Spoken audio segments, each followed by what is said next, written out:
அஸ்ஸலாமு அலைக்கும் ரஹ்மத்துல்லாஹி வபரகாத்துஹு. அழகிய தன்மைகளுடைய அல்லாஹு தாலாவின் அழகிய தன்மைகளுடைய பெயர்களில் ஒன்று அல் ஆலா. அல் ஆலாவென்றால் மிகவும் மேன்மையானவன், வணக்கத்திற்குரியவன், தகுதியானவன் அல்லாவை தவிர வேறு யாரும் இல்லை. வானம் பூமியுடைய அரசாட்சி அல்லாஹு தாலாவின் கீழே நடைபெறுகிறது. அல்லாஹு தாலா அனைத்தும் அறிந்தவன்.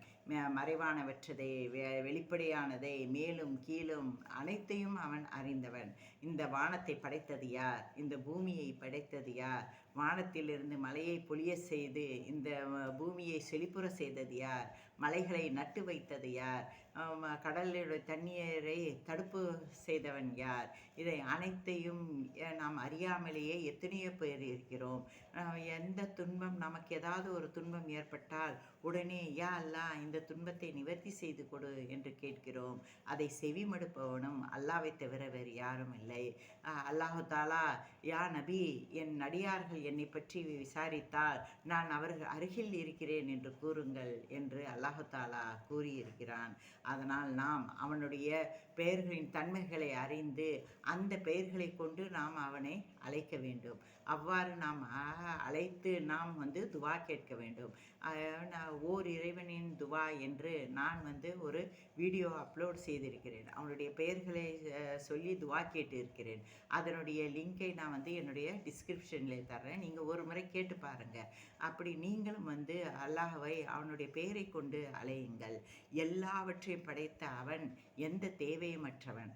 மனிதன் ஜின்னை தவிர மற்ற அனைத்து படைப்புகளும் அவனுக்கு சுஜூ செய்தும் ஷுக்கூர் செய்த வண்ணம் இருக்கின்றன.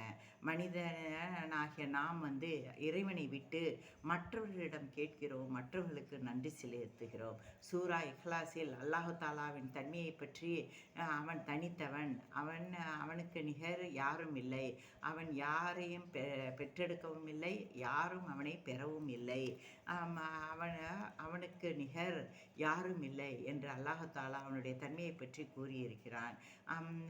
அவன் எதையும் தேவையற்றவன். நம்முடைய நன்மைகள் அவனை ஒன்றும் செய்து விடாது, நம்முடைய தீமையும் அவனுக்கு ஒன்றும் செய்து விடாது.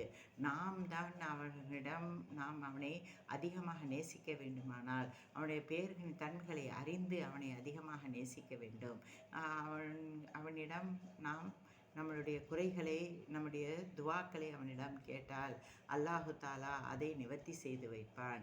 ஈமானுள்ள இறைநேசர்களை அல்லாஹு தாலா அதிகமாக நேசிக்கின்றான். அப்படிப்பட்ட இறைநேசர்களாக அல்லாஹு தாலா என்னையும் உங்களையும் சேர்ப்பானாக. ஆமீன். அஸ்ஸலாமு அலைக்கும் வரஹ்மத்துல்லாஹி வபரகாத்துஹு.